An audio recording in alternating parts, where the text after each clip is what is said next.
Intro myself. So I'm Julien Piano. I'm the owner of StrongFit. StrongFit was first. I mean, it's been an idea that has been there forever, but we took it on the road to do seminars and things like this. Like 5-6 years ago. Yeah. Richard is actually the one who convinced me to do, because at that time I had my own gym for like 6 years, struggling for 5 years. You know, when you compare, you're either paying your rent or the gym's rent at the beginning of the month. I don't think I was ever on time for either. So it was a lot of struggle. And suddenly I did that Barbershop podcast, which literally changed my life, the business, from like one day to the next. And then I finally started to make money. And Richard was like, so let's drop everything and let's go in the world and let's see what happens. So you're the crazy one. Well, yeah. And mind you, I have an 11-year-old daughter. I'm like, sure, let's go do this and see what happens. So we went on, and so we've been we were on the road for 3 years doing seminars, and then we settled in the Netherlands like 2.5 years ago. And we went from just a pure movement system to a movement that incorporates many, many other things. So StrongFit is not, to me, it's not a company. It's just the way I've lived my life from the beginning. It's and the progress I've made through life, I've always been incorporated into this. How's it going? I'm Richard and I've been under Julien's wing now for, it's going on 8 years, I think. CrossFit coach, CrossFit gym owner, then just started getting into the StrongFit stuff and seeing how much we're missing in the fitness industry. So that's been basically my drive from then on, just to make sure that we can do things better. Boomer Anderson. I host the Decoding Superhuman podcast. I also spend time on a company called Transcriptions, looking at business strategy for companies in the health industry. But came across these guys when I was, former CrossFitter, former powerlifter, and experiencing the extreme ends of all of that. And came across you guys a few years ago. Have been in Amsterdam now for 4 years, and I'm embarrassed that this is one of the first times we've connected. So people know, like, you were in Singapore, you left Singapore and you were training at the gym that we did a seminar at, but you left 4 weeks before we got there. It was something that, it was within a couple of weeks. Yeah. As in, I was going on the plane, heard you guys were coming, and then I started hearing more and more about StrongFit through Melanie Lim, and then later on Ed Caddy, who actually introduced us.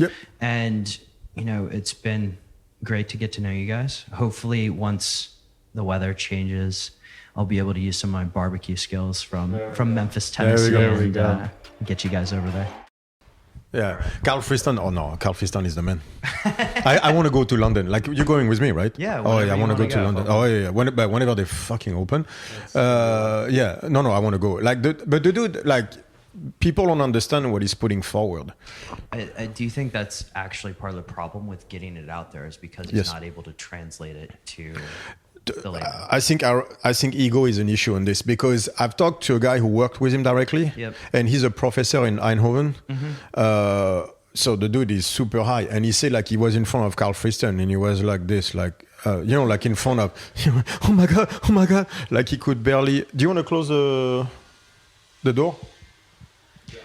It should be, because okay. If they start this, it's going to be for an hour straight. Yeah, let's close it. Yeah. And the guy was like, right away you start talking to him and he says the greatest genius he's ever faced. And we're talking about a professor who teaches post PhD level stuff. And I had dinner with him just so we could talk about Karl Friston, and he was telling me, that's why he invited me to dinner, is like his friends that have PhDs in mathematics and physics don't understand Karl Friston. He's like, how come you can understand the concept when they can't? I was like, that's another problem. But a lot of them go see Karl Friston and leave going like, what did he just say? Yeah. And there's a lot of that at play, where he goes all over the place. Because you have to understand, whenever he talks about a subject, then he's going to take you toward laws of the economics versus this, to go back to the point of neuroscience. And I think, honestly, a lot of them don't like it because they feel stupid. Because they're having to venture outside of their comfort zone, obviously. And there is sort of this social cultural programming where you're looking up to a person and seeing that he is a genius, and therefore you're kind of just letting him do his thing. And I'm losing my train of thought here, but it's just right, because he's taking you in a place. So you're looking up to the guy. He's a genius. He's like, please take me with you. Yep. Which is what you're there for. Just blow my mind and everything. And then suddenly the guy takes you to a place where you go, I don't know what he's talking about. Yeah. Yeah. And then suddenly he's like, but then you feel rejected. He's like, but I don't understand. I thought I was smart and I don't understand. And he's like, yeah. And he doesn't care, and he just keeps on going. And sounds like somebody I know. That might have happened once. Yeah, sounds familiar. And so, honestly, I think those people don't take it well. But people do not understand the genius of this man. He's going into concept. You can tell sometimes he goes fishing into stuff. I think he does it to see if people are going to catch up or not. I think he's at a stage in his life where he's like, all right. You don't want to listen, it's all good. If you get it, you get it. If you don't, you don't. Yeah. But I think behind the curtain, there's so much more. He goes fishing, and as soon as people start to blank out, he's like, I'm just going to talk about my shit anyways, because nobody's going to ask questions. I might have done that as well. Yeah, exactly. Yeah, I understand where, I think it's that. And I'm at very minute, very small level. I totally get it, because there's a moment where you're looking at someone, you go like, oh, okay. They don't get it. Yeah, they're gone. Their eyes are gone. Yeah. But I think he will be seen as one of the greatest, not genius of our time, of overall. Like an Einstein, before that, like Isaac Newton, someone like that for the field of neuroscience. Yeah. We need a rock star for biology and neuroscience and all of that, like we had for physics and math. Yeah. We need one of them on the side of the human. On the human side. And Karl Friston is that, and he's very eloquent. I wish he was a little bit more of a bad boy so he could be seen more, because what he's talking about is things that Maxwell talked about, that Einstein talked about, the need to ally physics and biology. Even Niels Bohr said it, Heisenberg, all those guys said like physics and biology have to be combined because we are missing something on the biology side. Yeah. Even them saw it 100 years ago. Yeah. And we're starting to do it, but very, very slowly, right? And Karl Friston is the one that is getting the two together, going, look, there's something there. And I wish we could hear what he's saying more. So in a way, if there's a translator for Karl Friston, this would...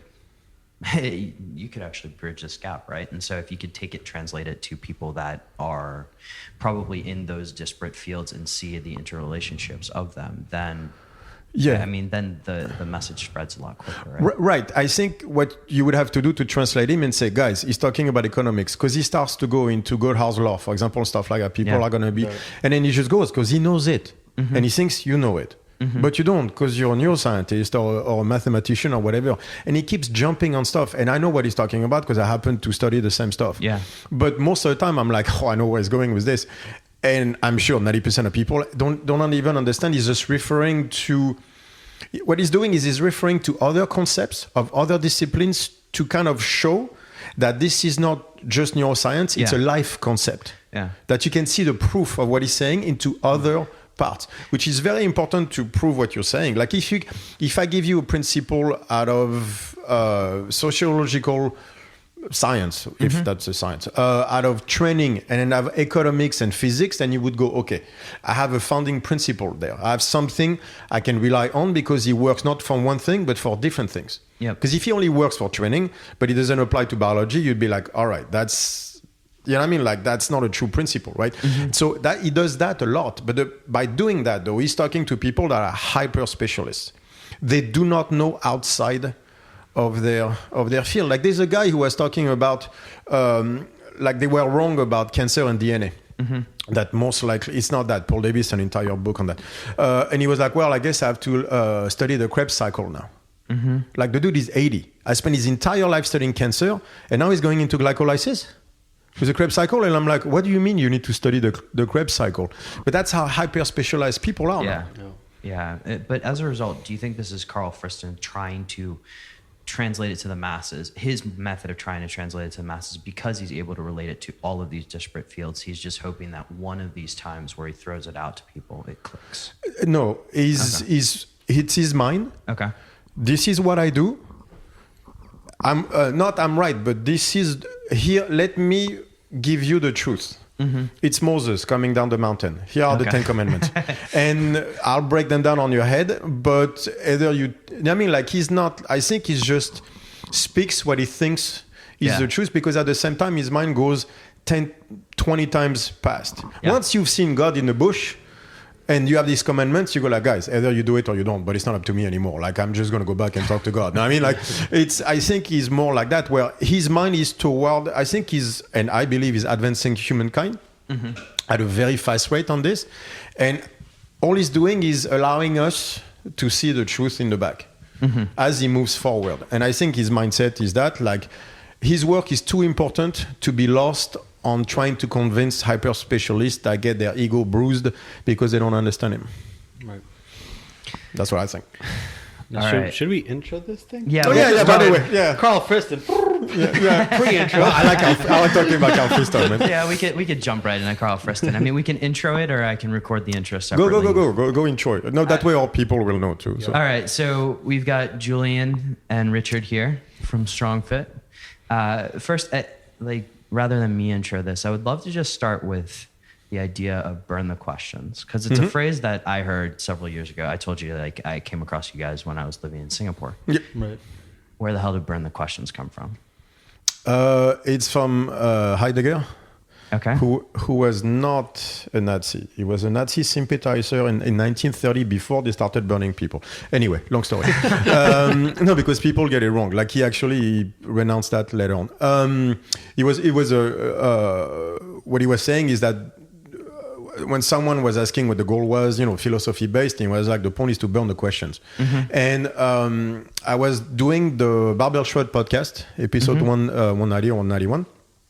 And I talked a lot about pushing on the sled and pushing to a high intensity level, safely, obviously, but being able to push past a certain intensity so that you could access parts of yourself that are locked until you reach a certain intensity.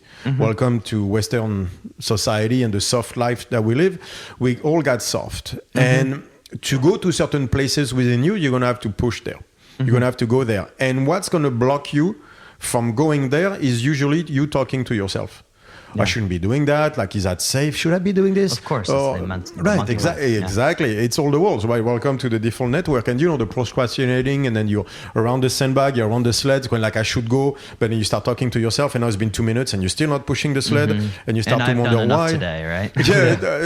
And then you're like, right, and I'm pretty sure he's crazy anyway. Why am I doing this again? And then again, all you're doing is procrastinating, right? And so my point was, if you want to go to a place where you can make progress truly, but not just as an athlete, as a human, right? You're going to have to burn those questions. You're going to have to go past words directly into action, where of course you don't want to do the stuff. No one wants to do it. You think I like it? No one wants to do it. Well, you like the results, but the first time you didn't like it either. I mean, like, when you know how much pain you're about to be, and you look at the sled, and you go, the first time you go, shit. And then you learn that there is actually a love-hate relationship there, because that sled will bring you so much on a human level that you start to actually love the pain you're going to go through, because you know that at the end of the parking lot, there's a better version of yourself. And so there was that. But to get to that better version of yourself, you're going to have to burn those questions to the ground. Like, there's no, and that actually relates to that podcast we did, is that there's actually an entire neuroscience part to this from the brain networks, but you're going to have to access a part where it's not repression, but where you put those doubts away. And there's only one way to put them away, is by burning them to the ground. So it's like, push the sled, I don't care. I don't care how much pain you're in. I don't care that you want to stop. Don't. Take 2 more steps. You can always take 2 more steps. So you go until your body shuts off. Once you can go there, once you have pushed past your own barriers, then you're better. Just a side question here. Is there a danger if you're pushing it too hard, too long? Not on a sled. Okay, no, don't get me wrong. If you were to do 5 sets of that every day, you just destroy your nervous system. Sooner or later, you'll put yourself in freeze. Because the amount of energy that you spend doing that is so great. I don't even think you can put that much intensity into it. Yeah, you probably after like the second or third day, you just sleep all day. I mean, you would not. And you pace the shit of it. We've tried. Yeah, we've tried. We've done it 3 weeks for 3 weeks, 3 times a week, and then we just crashed. Like by the 4th week, we just couldn't push anymore, not to the same place. But that's why we use the sled. Now, could you, if you were to do that, let's say with a barbell back squat, Yeah. That'd be dangerous. Here goes your knees, here goes your back, here goes falling with a barbell, like collapsing, like the way Tom Platz was doing it with a barbell back squat. For the ones who don't know, Google Tom Platz, and he was doing, like, I talked to him directly and he told me this story was true. He did 315, 140 kilos for 50 reps, 5-0. Jesus. No. Took 5-minute rest, did it again. And he's like, I did that once in my life, but I did it. Right. So, like, because his thing was, I'm going to push past exhaustion. He would do that and then finish with quarter squats and then just like little bend until he would just be gone. So now with the barbell, that's dangerous. Right. You can't do that too often. He could do it, but no. The idea was to use the sled so that you remove the pressure on the joint, the pressure on the spine, the eccentric part of it, because you'll be so sore. Like you can actually do damage. You can give yourself rhabdo. You can pop your joints, hurt your back, or do stuff like that. On a sled, though, we remove all this. There's no eccentric, no pressure on the joints, very little, no pressure on the spine. And what's stopping you from doing 2 more reps? So your mind will give up before your body does. You cannot go to a stage when your body truly gives up on a sled. Not going to happen. Your mind will give up first. Yeah. Okay. All right. So maybe there's heat involved. But that would be you would have to go external really hard. No, like I passed out once. Like if you did it in a sauna. Yeah, I mean, like if you're doing stupid shit, like you're dehydrated, or you know what I mean. Like I mean, if you're come doing on. like that. Yeah. But if you're anybody and their grandmother, I've had grandmothers do this, like little kids. If you're healthy in that sense, like taking care of yourself and hydrating, you're right. Okay. You can always hurt yourself doing something, but so can you crossing the street? So I mean, like that's not the conversation, right? Can you take once, for example? But also we're not saying 20 sets because I'm sure you can probably find a way to hurt yourself. You can, by the way, you can fall on the sled. That would hurt you. Like we had someone. That's happened before. Yeah. Okay. Like slip. In the UK, they thought they were go-karts and they were trying to bumper car each other and run each other over. Yeah. Anywho, not the point. Not the point. But if you, let's say you take one set, right? Because that was the idea. You take one set and then you push that one set as hard as physically and mentally possible. It's completely safe. Trust me, like you are so far from your max. Even when you stop, you're still so far. You know when the Navy SEALs said, when you quit, you're at 60%? Trust me, on a sled, we've seen that. You can always go further. You can always go harder. You're not even close. You will not reach that stage on the sled. All right, maybe this is the appropriate time to transition into lactate, because the discussion lactate actually came more to my awareness because of you guys and how you've really focused on it over the years, or at least it seems like you focused on it. Walk me through how both of you came to the discussion around lactate as particularly the brain's main fuel, but maybe also the body's as well. It is both. Okay. But that's actually the entire conversation. So that was a rabbit hole where I went into lactate. Through glycolysis. I was looking at glycolysis. What was I looking at glycolysis? Right, because there was an entire conversation on glucose. Right, that's why. Yeah. Because of nutrition. Yeah. So because everybody's talking about glucose and ketones, right? And right, so and everything is glucose. And first of all, just because you ingest glucose doesn't mean you're going to use it in the muscle. Like that, I was that guy. That's an oversimplification. It's like saying eating fat will make you fat. Yes, and playing basketball will make you tall. Right. Yeah. Obviously, look at basketball player, they're all tall, so there's something there, right? It was the same kind of argumentation. I was like, guys, come on. Like, because everybody was like, well, if you want performance, you need carbs. I'm like, I understand the carbs. To make the story short, like, we are not looking at nutrition and the nervous system. What it does, like protein versus fats versus carbs, do not have the same impact on the nervous system. One is parasympathetic, the one is sympathetic. And everybody just kept pushing the idea that you have to have carbs to have glucose in the system. And I was like, no, you don't, because there's something called glycolysis. And gluconeogenesis and stuff like that. I was like, all right, so let me look a little bit further into the subject.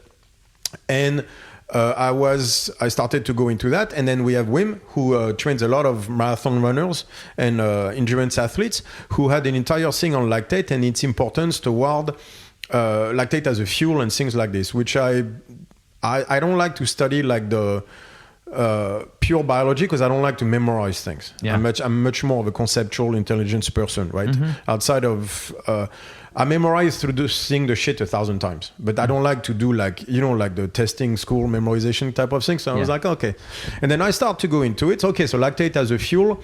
versus lactate as a waste product. I mean, waste product, we're talking 1920, 1970, all this stuff. And I start to look at it, more lactate as a fuel, which makes more sense. And there's a rabbit hole that opens. And the more I go into the lactate, the more I realize that it's more than a fuel. It's also an anti-inflammatory. It seems to have antidepressant effects. And then it goes on and on and on. It can create panic attacks amongst anxious people. I'm like, all right, so is it a waste product or is it a fuel? So I start to go into this, and then you start to realize it's a fuel. And then you start to go now into how do you produce lactate? Well, glycolysis, glucose into lactate. But then you start to realize that they go glycolysis into pyruvate for glycolysis, and pyruvate gets transformed into lactate anaerobically. That's usually the way we look at it. Except in the brain, it doesn't. In the brain, it's lactate to pyruvate, pyruvate to lactate aerobically.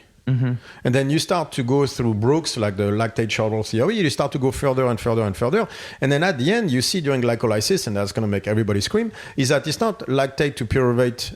It's not like glucose to pyruvate, and then it's straight glucose to lactate. That pyruvate to lactate is part of glycolysis. And then after that, lactate goes back to being pyruvate in specific situation when it goes into the cytosol. And anyway, I'm not going to go there. But there was an entire rabbit hole there where I was like, but how come the guys are proving this? And still in school anywhere, it's thought that lactate is a waste product. Yeah. Or if it's a fuel, well, anaerobically. And so it seems that no, lactate is a fuel aerobically or anaerobically. It makes no difference. Hypoxia makes no difference. Lactate is the fuel. And very importantly, lactate is the fuel of the brain as well. And so now that opened a major rabbit hole. Because if you look in the brain, you see that lactate, to make story short, because if you can see the video, you'll see that on the windows over there, that lactate is a signaling molecule toward a part of the brain called the locus coeruleus that produces noradrenaline. What was interesting to me on that is noradrenaline is the neurotransmitter of the sympathetic nervous system. So that there's not a causality, but a correlation between the sympathetic nervous system and lactate, which makes sense. But then that led me toward anxiety and lactate. Toward testing those things. And what we saw is people that are anxious have higher levels of lactate at rest than non-anxious people with athletes and everything. Which, if it's a waste product, it's one thing. But if it's a fuel, even for the brain, then it's another. If it's a waste product, you see anxiety as just a problem, like, waste product and stuff like that. But if it's a fuel, then suddenly anxiety is a function. Like you have more lactate so that you can use it more.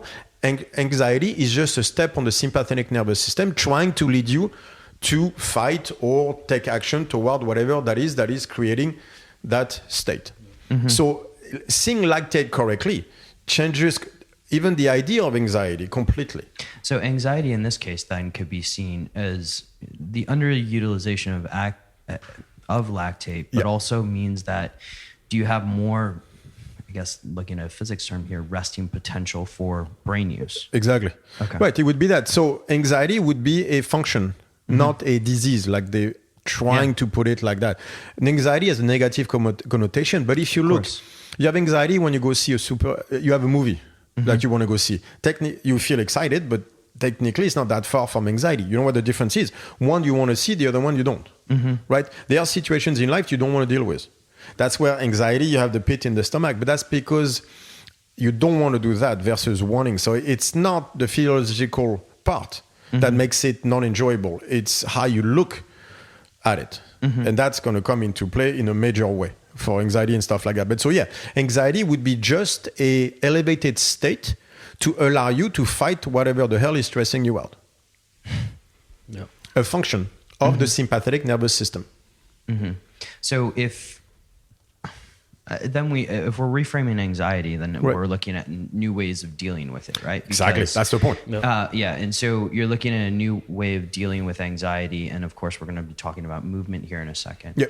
But let's connect the dots here with lactate and noradrenaline, and how that works. Because that's a major one. There's another negative connotation that you mentioned, which is the sympathetic nervous system. Yes. And so how do we look at, and this is a multi-layered question, I guess. How do we look again at the sympathetic nervous system in a new light so that it can be more of a strategic use? Yes, because people see sympathetic as fight and flight. So first of all, there's a negative connotation in fight. When you say fight, most people, by the way, visualize losing. Isn't that funny? Yeah. When you say fight, when you Really? say yeah. Okay. And even when you ask people, they're like, I didn't go into a big enough fight today. Like they still make themselves, it's always negative. Because they That's think true, losing. Yeah. If you think fist fight, you think losing. Right. Of course, I 'cause- think winning. Yeah. Because I fought. Yeah. Right. But if let's say you go into a fight that you know you're going to win, you know you're going to fuck up the other guy, would you be that nervous about it? No. No, because you're gonna, and you kind of. Remember Mike Tyson saying, "I feel arousal when I fuck somebody up." Right. There's a reason for that. That's another problem. All fighters will recognize this. Like if you go into a fight going, "Oh, I'm gonna fuck you up," you know, when you start to see the guy flinching and starting to lose, and you go, yeah, like that's not a bad feeling. I'm sorry. No. And anybody who thinks that part is bad is because you never fought, or at least you never won. Yeah. It's just because you're thinking losing. It's because you don't want to be in a fight. But what if I want to be in a fight? What if you slap my fiancée? Like, I'm not anxious about fucking you up. I can't wait to do it. So sympathetic, when we say fight, it's not always a bad thing. Like you're just visualizing a bad thing because you're visualizing losing. I'm visualizing winning. Well, and they visualize, I think, the suppression of anger has so Right, much. that and suppression. They think that a fight Yeah, is exactly. a fist fight. And Suppression. It's not necessarily a fight. It's, Yeah. just doing action is going into a fight state, into a sympathetic. So I think it's a connotation that the fight means it's going to be a fist fight, or there needs to be this like seeing red, angry. Right, aspect. but even if we look at the physiological aspect, what's a sign of sympathetic? Mouth breathing, Yeah. like elevated heart rate. You know, you start to sweat from your forehead. You start to have all those signs. You meet a person you think is going to be your wife for the first time. You go up the stairs, or you're about to ask her out. You have those signs, Yeah. right? So that's a sympathetic reaction that you have. Or you go up the stairs the first time to pick her up for dinner. You're breathing a bit like this. All guys, you know what I'm talking about. Like we don't want to say it, but we're all like, what if she says no? What if like I hope I don't fuck up tonight, which is what she's thinking as well. I hope he doesn't fuck up tonight. But those are all sympathetic reactions. So that's the problem too. Is we associate the fight and flight is a misnomer, by the way. It's also hunting or being hunted. Yeah. There's a difference there. Who wants to be hunted? No one. We have a very long memory of this shit. But hunting is not a bad feeling because you're going to get food. That's a better way of explaining it. So we have a warped view of what a sympathetic is. Sympathetic is just dealing with the outside. The parasympathetic, if you look, is mostly dealing with the inside. It's healing. It's doing a number of things, but energy pointed toward the inside. The sympathetic is simply energy pointing toward the outside, dealing with shit. The second you deal with stuff, you're in the sympathetic reaction because it's a matter of energy conservation versus energy expenditure. That's how the system thinks about it, really, because everything is about energy, always. And so being bored is already a sign you're getting toward the sympathetic because it's like, I need to do something. Right, so they're already going toward the sympathetic. So it's anxiety and everything. So that whole fight and flight has created a negative view of the sympathetic. But that's mostly because people in their life, like they have anxiety because maybe they don't like what they're doing. They don't like working 14 hours a day. They might be tired. You're exhausted from working so hard. Yep. Guess what happened when you're exhausted? Your body is like, dude, we need to conserve energy. We need to heal. So I need to pull you back toward the parasympathetic side. But you keep pushing by using coffee, drugs, getting angry, whatever your fix is, right? And the body is like, dude, stop. We're just running out. So now there's a fight between the two. And that's not a good thing for the body. So you're looking at the sympathetic nervous system for the negative side effect that eventually happened because you stopped listening to your body a long time ago. So there's an entire thing there toward the sympathetic that people misunderstand. Happiness is a sympathetic sign. Like whenever you're super energetic because you're winning, that's a sympathetic as well. So there's no good and bad in nature. There's only function, right? And the function of sympathetic is so important. So people think also like brute force when they think sympathetic. That's not true. If you study something very exciting and everything, that's not a parasympathetic stuff. It's going to be sympathetic as well. It's not that simple, right? And so the sympathetic nervous system, if not controlled, for example, will lead to to issues. Healing is a good part. You cut yourself. First, you get a red swelling. You know why? Because the sympathetic nervous system is active, because now it's trying to kill all germs from entering and to make sure like you are ready to close the wound and do all that stuff. So you need that. Right. But let's say the sympathetic is out of control, then you will get a major inflammation that keep on spreading, or like an autoimmune disease or things like this. So yes, there can be issues associated with the sympathetic, but that doesn't mean the sympathetic is bad in itself. It just means things got out of control, things got imbalanced.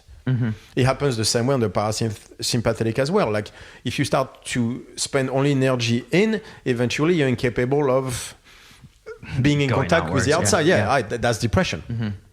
Right. So you could see how both sides are like that. And so when we start to look at the sympathetic and its importance, it's far more than we understand. And by the way, freeze is not in the sympathetic, it's in the parasympathetic. Where does freeze come? Because in the parasympathetic side. When you hear the elementary description of the central nervous system, it's fight, flight, freeze, right? And it's, okay.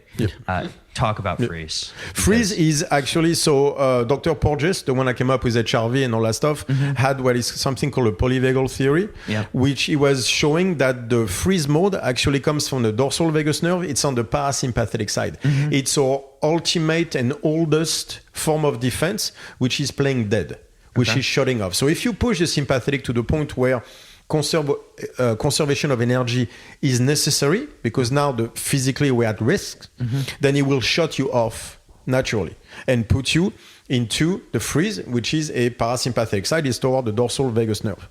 It's a shut-off mechanism that is necessary because sometimes playing dead is the best form of defense. If you've lost every other way, then playing dead is the way. And that's why we see depression being, is like when all forms of fighting have lost, then you need to reset everything. And that's where depression comes in. Okay. So there's a very important aspect between the two. Yeah. I want to talk about noradrenaline and baseline. I'm going to be guided by you as to which way to take this, because the way you look at baseline, especially when it comes to anxiety states, and why don't we go with baseline first? Yeah. So just to finish, noradrenaline, why does it matter so much? Because it's the neurotransmitter of the sympathetic nervous system. That's the one, right? And it's produced mainly by the locus coeruleus, which happens to be, and then the lactate comes in on that, because the lactate will signal to the locus coeruleus to produce adrenaline. So there's an entire play lactate, sympathetic nervous system. So that's why the noradrenaline is so important, right? Okay. We're going to come back to noradrenaline. Yeah, we're going to come back, but people understand why noradrenaline is such an important part. So when we look at baseline, what we saw is there were studies done on schizophrenia, anxiety, and depression. And we saw the same concept, the same principles at play, which means if you look at schizophrenia, you have what is called positive and negative symptoms. It's not good versus bad. Positive symptoms means hallucinations. So George V told you to go kill dragons. And negative symptoms just means you're catatonic, right? And the more they were toward the negative symptoms, the more we saw the noradrenaline levels being low. You can test that through skin conductance, things like this. So depressed people, like they can barely feel anything because the skin conductance is actually very low, amongst other things, right? And then when they were going toward positive symptoms, like the full hallucinations, their noradrenaline levels were much higher, was very high, on the hyper side, almost. Now, we saw that with anxiety as well. Like people that have panic attacks and everything, their noradrenaline levels are through the roof. So are their lactate levels at baseline. So that's why it matters. And then when you look at depression, you see a baseline that is very low. When they have the very low, so there's two types, let me rephrase. There's two types of depression. One is something that is called anxious depression, where people actually have anxiety and then they have a response to stress that just crashes them. Okay. And you have people that are very low naturally with a response to stress that crashes them even more. So some people depressed have a high baseline toward anxiety, others have a very low baseline. When we look at that, we saw the people with anxiety with a high baseline having elevated level of noradrenaline. People with low baseline have very low level of noradrenaline. So the adrenaline, more than the serotonin and all this, seems to, not as a causation, but at least as a correlation of where you are in your everyday life. When you are like super hyper, you would see that with bipolars. Like this, not in that study, but I can bet you it's the same. When they feel super happy and everything is cool, there'll be high level of noradrenaline. When they feel down, they'll have low level of noradrenaline. I'm not implying causation, but I think there is it seems to be like not a target, but a measure of where you are in your baseline relates to your noradrenaline levels. And knowing that there's a relationship between lactate and noradrenaline, you can make that jump. Okay, so it seems like an easy solution here for some of these. A simple, at least. Yeah. So it's never easy. Not easy solution, but I simple mean, one. One of the things that you and I had discussed before was the idea of common depression drugs now being replaced with So SSRIs becoming SNRIs or SNRS. Adrenergic. So noradrenergic. So essentially, if we were to look at this, and I know this is the wrong way to look at it because you shouldn't look at anything as it's not deterministic, but it's so if you're looking at it deterministically, noradrenaline obviously key to emotional state, and right. Again, it's not deterministic, but let's oversimplify a bit and let's go down that road so people can at least conceptualize the idea. So going down the road of noradrenaline, if we wanted to manipulate our state of anxiety or depression or just being at sort of a higher energy level, what are sort of the mechanisms that we can use in order to manipulate that? So the reason we are talking about serotonin versus noradrenaline is serotonin seems to be a target of the orexin neurons that produce the noradrenaline. The target downstream of those neurons are the serotonin neurons. So it seems like we have looked at serotonin as a molecule of happiness, and that's complete bullshit anyway, because that's not even an oversimplification. That's just plain wrong. We don't understand serotonin, and it's downstream when it comes to the loop anyway. If you go upstream, you see noradrenaline first and the orexin neurons, which is a very important part of the whole equation. And this is why you see more and more of those antidepressant pills not relating on serotonin anymore, but going toward noradrenaline, because that's just upstream when it comes to this. They're still deterministically looking at it, so it's still wrong. But we're starting to move forward a little bit. And I lost my train of thought. Where was I? What was the question again? Huh? Oh yeah, then what we could do with it. Right. So that means, let's say we have... So again, I'm going to oversimplify it and look at it in a deterministic way. It doesn't work quite like that, but just so people can visualize it. So let's imagine you are anxious. That means you have elevated levels of noradrenaline. We tested people. We saw elevated levels of lactate.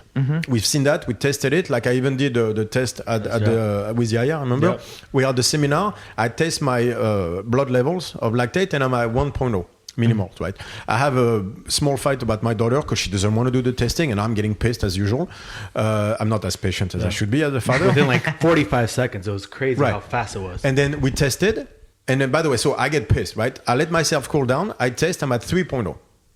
I tripled my level of lactate. A couple minutes? With a couple minutes, yeah. Wow. I mean, it was a 45-second me yelling at her. Can you please do the test? No.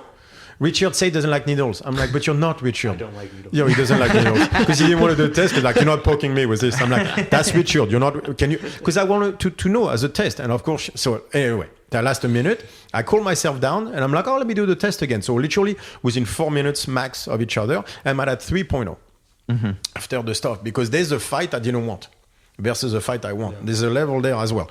So what we've seen is that people anxious have a high level of lactate. So I'm like, all right, so just to limit at least your anxiety or teach you to control it, you're obviously going toward the sympathetic side, right? Yeah. Or noradrenaline, lactate, sympathetic. All right, so all I would have to do to make you at least not feel such crippling anxiety, I don't want to be there, because I'm going to have to teach you to want to be there and stuff, not wanting to be there, which is another thing. I would need to not lower your level of noradrenaline, just lower the level of your sympathetic nervous system, because your nervous system is the one that perceives the world. That's the one that tells you to pump the lactate and the noradrenaline and everything, because you want to be there, but you want to take that action and everything. So I was like, instead of looking at it in such a deterministic way downstream, I'm going to go upstream, just like they're doing from serotonin to noradrenaline. So let me go one step further and go nervous system. So what I need to do is I need to bring you back from the sympathetic where you're just going too far. Like I did not need to fight with Yaya like that. How do I bring myself? There's a simple way to not go so far in the sympathetic, is to bring the parasympathetic into action. So what do? We do some light cardio with nasal breathing, a specific type of song, but basically teaching you, don't tell me not to say basically all the time. Yeah, don't say basically. Exactly. Bring yourself back toward the parasympathetic. We know how to do that. We can use light exercises like cardio, not too fast. We can use breathing, all nasal breathing. We can use high frequency music or things like this. And that allows you to bring yourself back toward the parasympathetic, not having such a high sympathetic reaction all the time, therefore lowering your baseline. So after that, it's a matter of how far do I want to lower the baseline? You know, because there's no one said everybody should be at a 2. Yeah. It depends on who you are. If you're a super creative, maybe super driven person, being at a 7 is great. But maybe being at a 9 is not. Yeah. You know what I mean? Maybe, so where is your baseline? Is it a 2? Is it a 6? Is it an 8? Not necessarily where you are now, but where you need to be to have the life you want to have.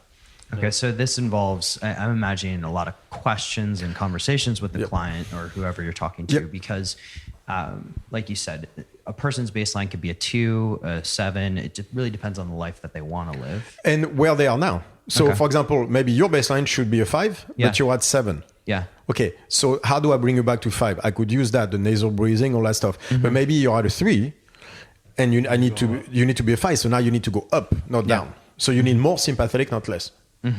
But so people will go like everybody should be at a 2, but that's not true. But the reaction to stress is so important because, as well.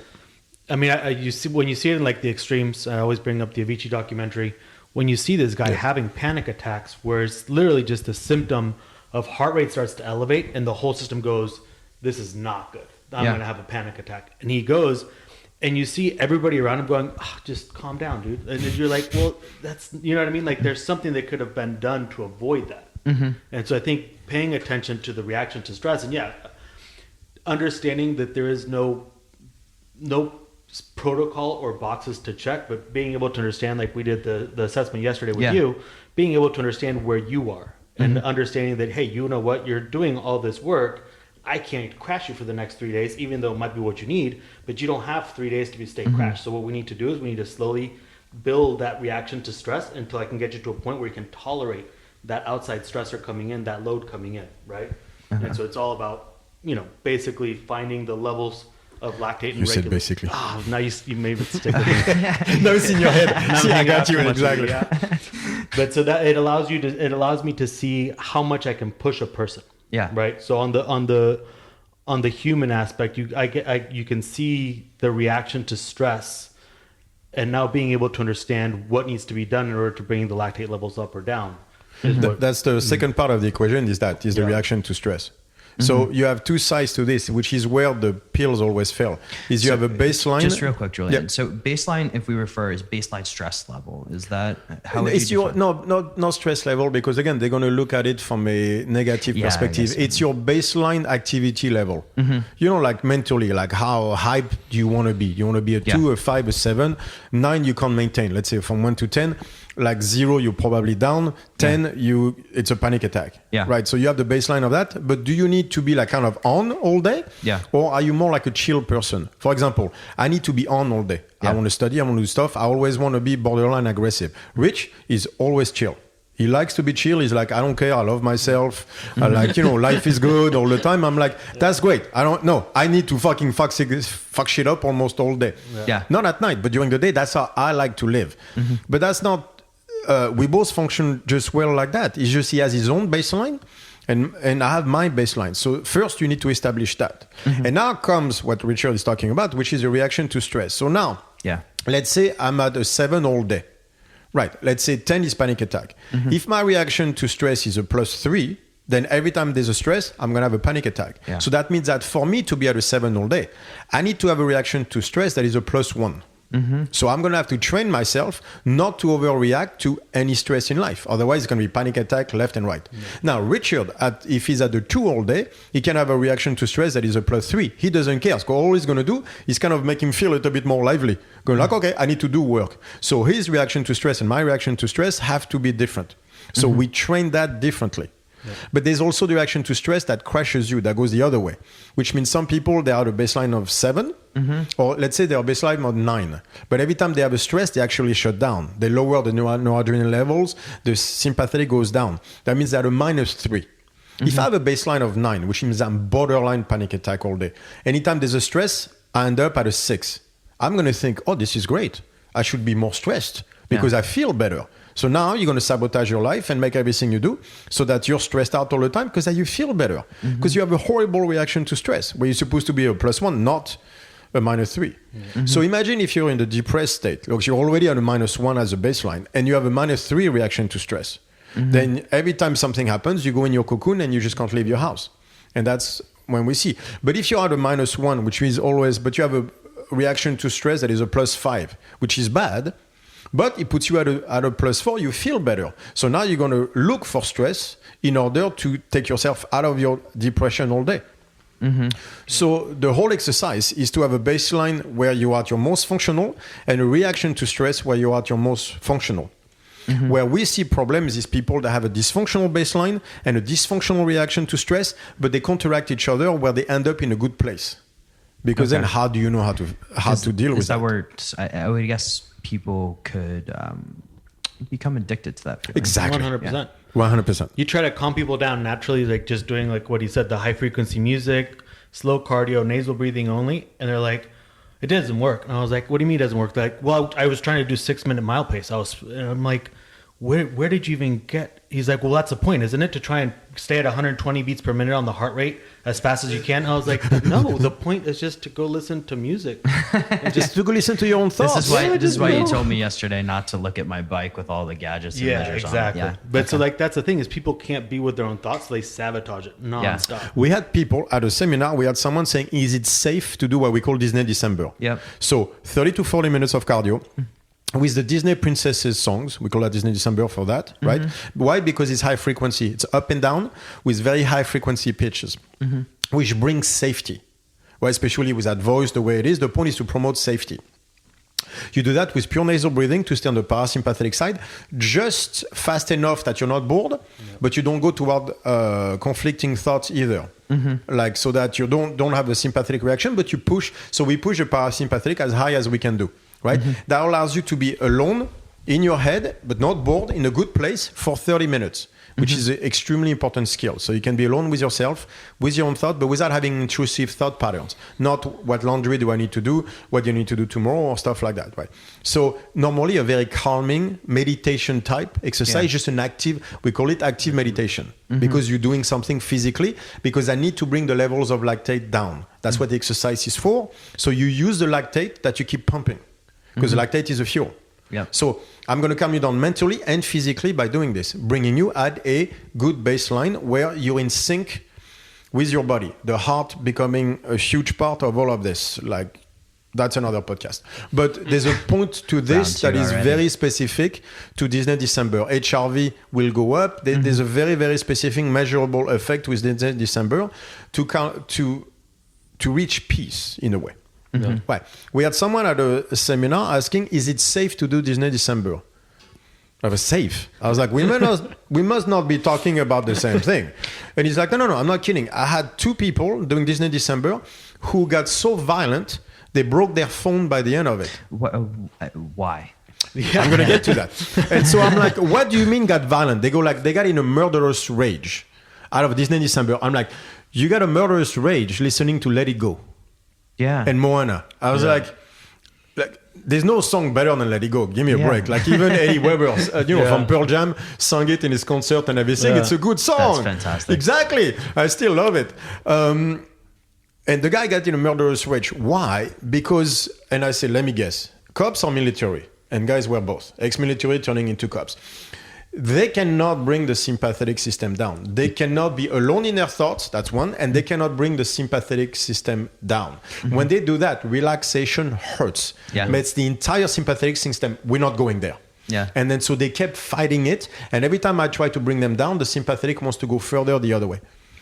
So Richard, you work with a lot of these sort of high performer people, and is that a similar situation? Because I imagine just because I came from this world, ex-bankers being able to sit alone with their thoughts probably doesn't happen. And so that's, I mean, I take them to them not being with their thoughts. So you experienced it yesterday. It's I can see when people start to want to disconnect and not be with their thoughts, or not even not be with their thoughts. Sometimes they want to be with their thoughts too much to not actually do anything. And that's when you start to see like they start talking back to you all the time.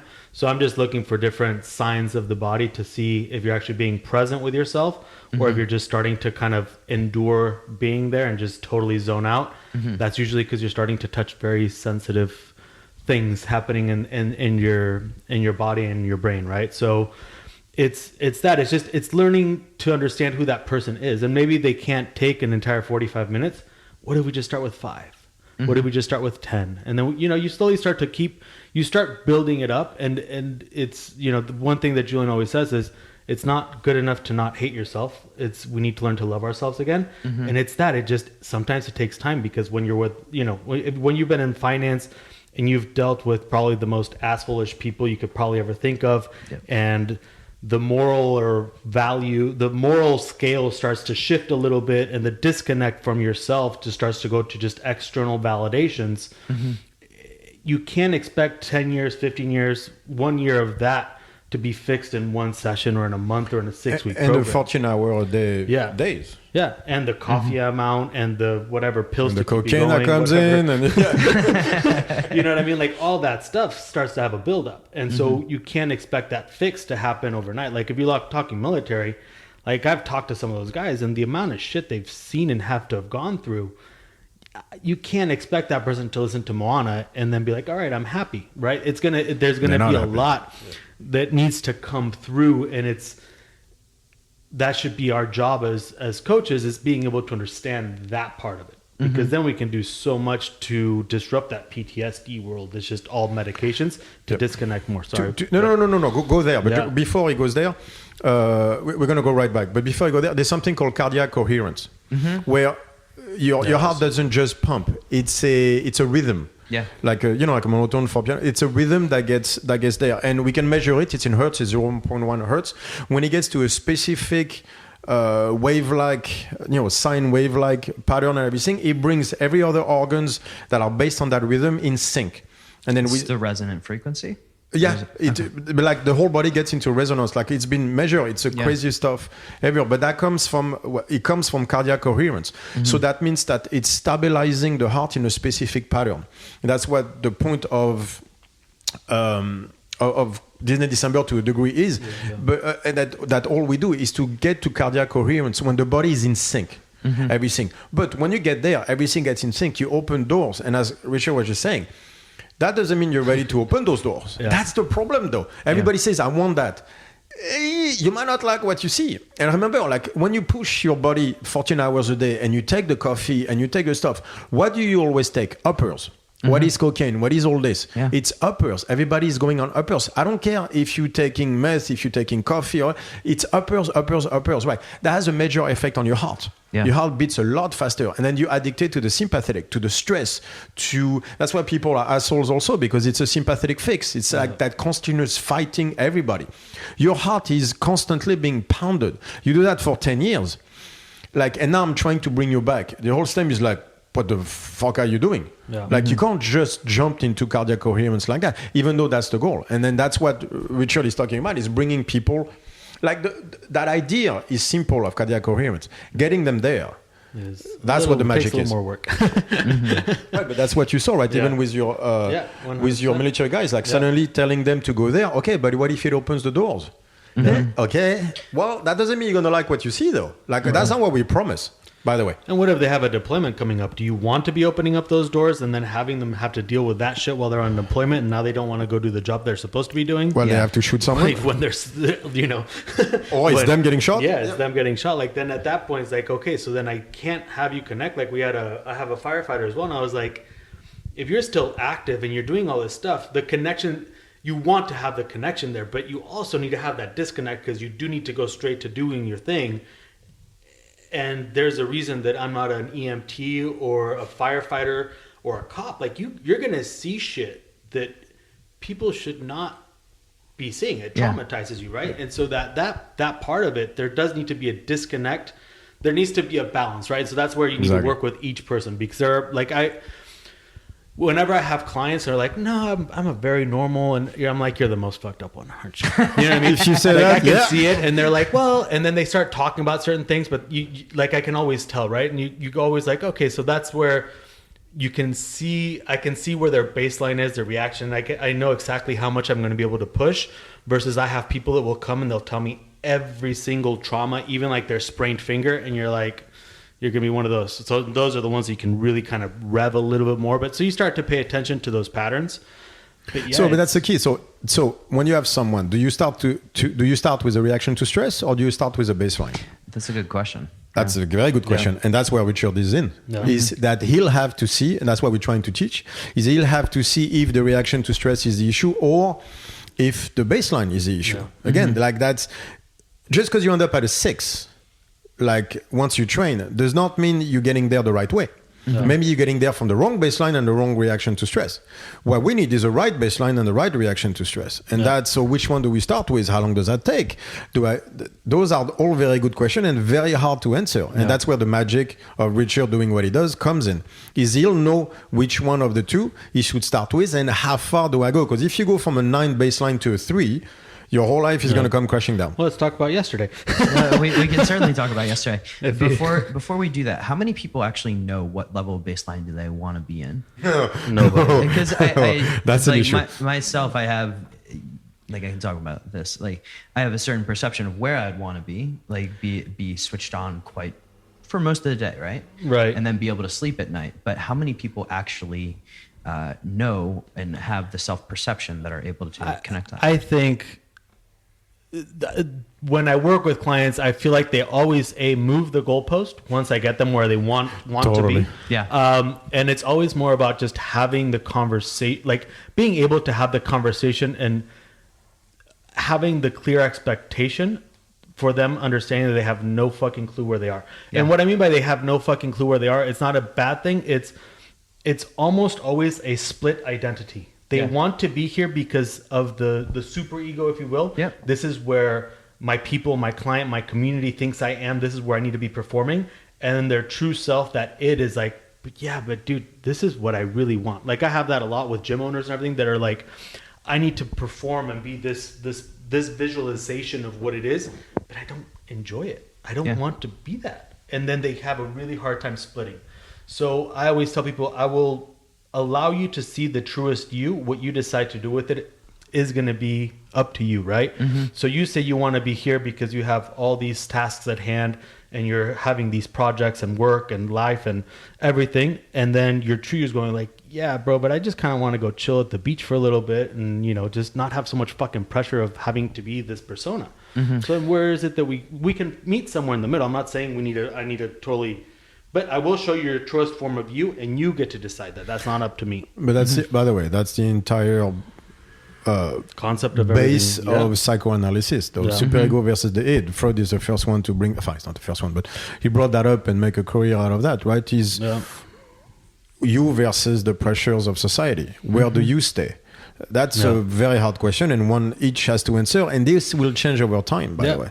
Yeah, for sure. And it's again, it's that balance. So like I have the fighters that I work with it's funny because I can see who wants to be the champion and who's pretending they're going to be the champion. Yeah. You know what I mean? Like you can really see because I'm like, dude, I get to show you. And you can see in their face, like with the questions, they're like, they fucking almost start to quit. And I'm like, dude, do you want to be here? Or do you not? Like this isn't, you know what I mean? Like it's going to count when you're in the ring, but this is where you get to answer it. Like, do you really want to be in that ring or are you going to be there just fucking throwing the boxes to get paid type thing? Yeah. And which there's no money in. Well, no, but it's a good thing because look, for example, do you want to be there in the ring? Do you want to be there in life? Mm-hmm. For example, me being there in the ring was never of a good motivation to burn the questions ever. That's why I couldn't make it because I didn't have it. Like hurting the other guy did not give me that arousal Mike Tyson had or the stuff. But the idea of do I want to be here in life? Mm-hmm. That makes me go on the sled every single time. Like just saying it is enough for me to go like just put the sled, I'll do it right now. It's like I want to be where I want to be in life, but not in the ring.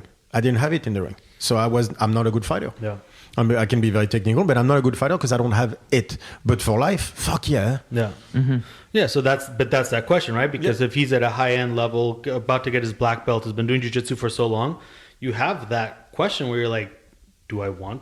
Like, where do you go after Do I care? that, Yeah. right? Yeah, exactly. Do I really care? The black belt, I still don't care. I know I have the level, but I never got it. I never got the black belt, but I do have the level. And for me, honestly, that was enough. Yeah. I still want to go back to just to spar, but for the art of jiu-jitsu. The black belt itself, I was like, yeah, it's not enough for me to care. Yeah. Life matters, Right. not doing stuff. But that's me. By the way, I'm not saying that's what people should. It's me. But you have to answer that question. Like that, the super ego stuff has almost no effect on me. Very little. Yeah. Very little. You cannot say no effect, but it's very, very little. That is not what pushes me. Like for me, I'm mostly there. But so each has any changes in life. It didn't for me, let's be honest. Right. But that's a question everybody has to answer. Yeah. And so most of this process, a lot of this process, I think you mentioned this yesterday, was unpeeling the layers of the onion to actually uncover what not the superego wants or the default mode network ego is saying. Yeah, so and that's what I do, right? Is I allow the observation side, the nervous system, to take control. And just have you truly act. And the narration that you'll have in your head came afterwards, right? So that's why I said, just go home, listen to Disney music, don't pay attention to anything, nasal breathing only. And that's when you start to have those real conversations, like, oh fuck, right? And so then I'll just keep peeling away until one day you're going to be going home, or I have people like in the shower or at the gym, they'll have the breakdown, and it's because they're realizing they can't hide from themselves anymore. There's no outside stimulus to disconnect from themselves, and that's what I do.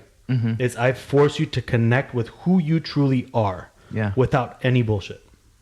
And so how does let's connect the muscles to connecting with who you really are, because and maybe this is a good point to talk about yesterday, because yesterday you took me through a series of exercises which it was a very different modality than anything I've ever experienced before, in the sense that it wasn't like 3x10s or whatever it was. We were going through different series of exercises. What is the sort of, maybe you can walk us through, just if you're willing to share this, the reason behind that, and just sort of how does the muscle represent the connection to everything? So we started playing around after the phylogenetic hierarchy, and we started kind of noticing the breathing and just these overwhelming sensations and expressions coming from the body. And then we started to put together just patterns of different backgrounds and different muscles that were turned on or turned off. So if you see patterns like with CrossFitters, you'll see certain muscles that are overtaking others and certain muscles that stop firing. You see rugby players, same exact thing. Military, same thing. People that have had sexual trauma will have a certain amount of certain muscles that turn on and turn off. And so I look at the structural muscles and I try to get a true neural connection with them, if you will, like a true action, a true fight out of the muscle, not just a contraction, but a true fight out of the muscle.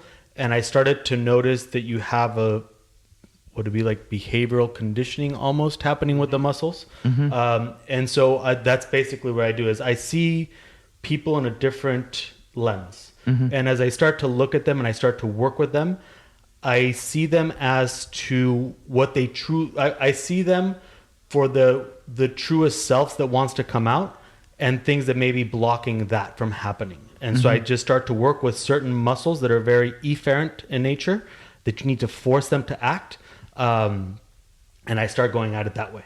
And so that's basically what I do, is that depending on what you need work on emotionally and behaviorally, I will do it through training. And so I started to do this, and I wouldn't tell people, because how do you say to people like, hey, the emotions are stuck in the muscles? Because we still don't know exactly. Yeah. And so, but all I would do is I would come to Julien. I was like, hey, I think this means this, and I think this means, he goes, okay. And then I would go train clients, and I would see the transformation of behavior as they started to connect more and more with certain muscles. I was like, oh, that's interesting. Let's give an example, just one example. For example, we saw that people, like there's a connection between safety, the feeling of safety, and arm strength. Like you see it all the time. There's stuff like that, patterns we just keep seeing again and again and again. So we had like all good science, which is based in Franz model, like it's hypothesis versus observation, right? We made a certain prediction toward certain muscle doing certain things, and so far the observation come back always the same. So The only thing is, Richard knows exactly how to do it. We know we've mapped this. We call it emotional mapping. We've mapped this fairly precisely, I think, over the last 5 years, Richard and me. My job is to come up as to why this happens, and so far I've failed. I have ideas, but it's still like that's we're going back into Maxwell's demon and all that stuff. Like there seems to be something there. William Reich is someone who started that work 100 years ago, and I think we are going one step further than he did. I think he was wrong. That's going to sound arrogant, but he was wrong on a few things, and because he didn't have the knowledge of the nervous system that we have now, the neuroscience and everything. And I do believe we're taking, in a way, his work and going it further toward that. And on that road, we've seen connections of specific type of patterns, emotions, and specific muscle groups, always the large ones. And that's the work. So when we want to access something, we go through that muscle group. And that's what Richard has been doing. And then I can tell, depending, I have this chain of muscles now where I can tell if, like when you feel like your back goes out, like you have back spasms, whatever it is, depending on that small muscle that's sending the signal of pain or discomfort, I can tell what you're trying to block now. Like that's the cool new one. And I think I'm very close on all of them. In terms of what you're trying to block, what do you mean there? In terms of like if I'm trying to get you to find your pec and you go straight up here in the neck, it means something. Versus if you go behind the shoulder blade. Okay. So you feel the pain, the level of discomfort. If you try to compensate, like we're asking you the pec, but your stuff is I'm not gonna use the pec. I'm gonna use something else. Yeah. Whatever you use in order to not use the pec will tell us something. Okay. That's what he's talking about. Like if you use your neck versus the shoulder blade, they're both trying to avoid the pec, but they're avoiding the pec for a different reason. Yeah. Okay. And you're still not using the pec, by the way, so we still have to get there. So there's just two different ways of avoiding using the pec. But depending on what muscle you use to avoid using the pec, that tells us what the root cause is of you not using the pec. Yeah. Wow. Okay. Yeah. Well, because I was like you yesterday with the oblique opener. I came up to you. I was like, "Hey, did this happen?" You're like, "Well, yeah, a little bit." Yeah, I mean, towards the end of it, it was just because I do have. Here we go. We're gonna go down this because I wanted to ask you guys this separately, but obviously psychedelics is having a little bit of a renaissance, right? And definitely. So Joe Rogan is the one. Yeah, Joe Rogan is to blame. And I've had some past experience with it. And towards the end of yesterday, there was something that we were doing with, I believe it was the oblique opener at the end. Towards the end, where I had almost the exact same feeling that I've had on DMT. Which I could have taken you there, but again, you have to work and everything. So of course, we can take this far. We've done it. We did this with Rich, where we crash ourselves for like 3 days, and I've done a workout where I couldn't sleep for 3 days. We've done this like it's drug experience. We just do it after Black Friday. You can do this to me. Right there, we go. Have stuff to do. Let me sell the shit first. So we'll go do it. But so basically, I do it I started wanting to change my name from doing assessments to doing movement ayahuascas because I thought it was sounded funny. But it's not that far off. Basically. And I just do it in an active way, right? So we talk about being active and passive, and I think that we're in a phase where everything that we're trying to accomplish to become more centered is always done passively. Yeah. Right? I'm not saying that DMT doesn't have awesome results or anything, but it's showing you shit that maybe you're not ready for. People that have bad trips, right? Yeah. Well, it's someone else showing you the door anyway. You're not, it's Morpheus versus Neo. Yeah. Right. Showing you the door is one thing. CrossFit is another. All the passive stuff is still like, how much do you take? Because based on how much you take, you're going to go further, right? Yeah. But who's to say how far you should go? Only you knows that. You don't know that. So that's the problem when we have also with people that do manipulation physically and release emotion. I'm like, how the fuck do you know which one to release? And how hard do we go in this? It's still someone else in control of your release of emotion, which fundamentally I believe is wrong. Yeah. So what we're trying to do is to give you the tools to go as far as you should go. But only you know. We don't. And this is where you're reading the eyes. Yeah, exactly. Well, I read everything that's happening in the body, but the eyes, the face has a lot to do with it. The way you're breathing, the way just small details that are happening in the shoulders and at the foot level as well. I look at the whole thing and I just start to see how much you can actually tolerate. Okay, so the reason we're not going to call it movement ayahuasca, even though that's what this is, because if he says it, then people will come for that and then they'll fail. Yeah. Because they have the expectation of take me on a psychedelic trip, and the second they think that, they just close the door. Yeah. Because now they expect Richard to take them there. So now it became passive. Yeah. And the key of that, we're going back to Maxwell Demon. Remember the wanting to be there versus not wanting to be there, the flag versus flight? It's the intent that you put in the workout. If we say ayahuasca, they're going to come in a passive way to Richard to say, give me the drug. And then now you don't want to be there. You're not present. Yeah. And you failed everything already. The point is that you do it, not Richard. Richard is Morpheus, not Neo. He's going to give you the keys and you're going to walk through the door. But you have to be active in that. There's that information management, Maxwell Demon, that is the core of everything there. Yeah. So that's why we didn't call it ayahuasca, even though that's what this is, because people will come with the wrong idea and already have failed. Yeah. Your SEO on movement ayahuasca would be quite high. I think that's an easy thing to market. That would be easy to market. Yeah. I want to bring it back to baseline. How are you guys on time, by the way? Oh, we're fine. Keep going. Okay, cool. The baseline and using training to manipulate baseline. We're talking a little bit about emotional mapping, but a lot of the audience is sort of representative of what I told you yesterday, just sort of people with backgrounds in high pressure industries, lots of anxiety, perhaps depression as well. We talked about Disney December in terms of how we can use that a little bit. What are some of the other modalities of movement that we can use to not manipulate, that's the wrong word, to maybe reposition baseline? Well, if you wanted it to go up, for example, there's a burn the question. So if we go from a deterministic point of view, which is wrong, but again, let's oversimplify it. We don't have to go to determine. Take it the way you want. No, but for example, let's just look at let's say that your baseline is lower compared to what you would want. So again, oversimplification, but I would want a sympathetic nervous system to kick in a little bit more. So that means what? That means noradrenaline a little bit higher. Yeah. That means lactate levels a little bit higher. So you'd have two ways to do that. You could pick fights with your spouse or fuck up your life and stress yourself out, which would raise your level of lactate, which we see all the time. Or you could do strength training.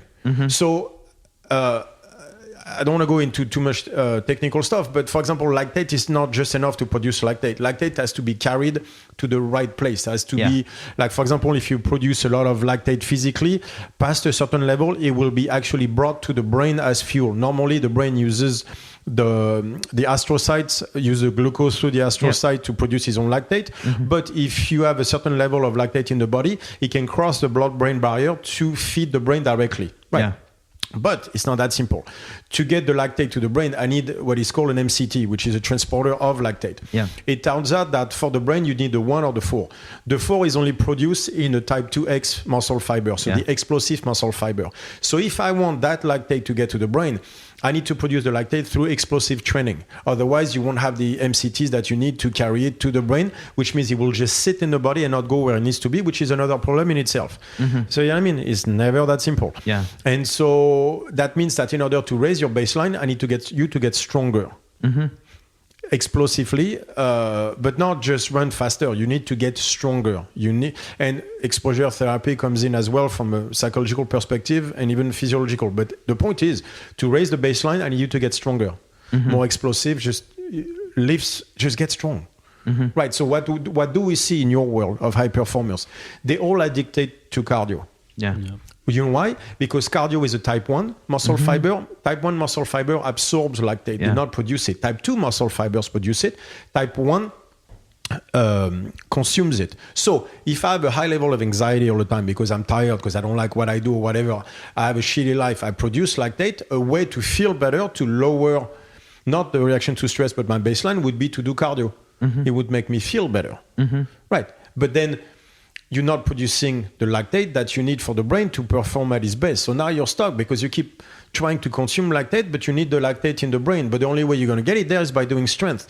But strength, when it produces lactate, might stress you out at first because you're not dealing with the stuff. And so now you can get into a vicious cycle of needing the lactate, but not producing it. And though to produce it, you need to be more anxious, so you're going to fuck up your life even more. So cardio, in a weird way, can lead you to fuck up your life even more. Yep.